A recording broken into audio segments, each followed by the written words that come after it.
Sevgili Layli mahalla kelganmiz, 80 mingga 3 sotuq 5 xonali Novostroyka uy chiqyapti. Mana shu uyimizni qisqacha obzorini qilib beramiz. Uyimizni kirishdan boshlab tushuntirib beramiz. Kiradigan bo'lsak, bu tarafda uzun yo'lak bo'ladi. Yo'lagi bemalol 3 ta mashina taxlasanglar bo'ladi. Xonadon tupik ko'chada joylashgan. O'ng qo'ldan boshlaydigan bo'lsak, bu tarafda bitta umumiy sanuzel xona, yonida katta kladovka xona qoldirilgan. Hovli o'rtasida zeleniy zonalari ham bor.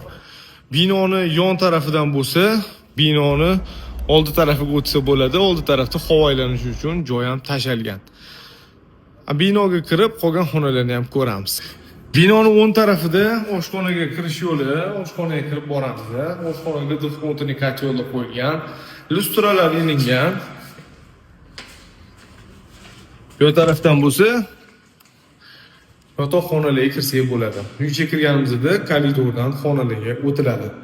O'ng qo'limizda detskiy xona, ro'parasida xuddi shunaqa razmerli ikkinchi detskiy xonani ko'ramiz. O'ng qo'limizda yotoqxonaning yonida katta zal joylashgan, lustralar ilingan. Koridor oxirsida bo'lsa, yonma-yon ikkita ota-onalarga mo'ljallangan yotoqxona joylashgan.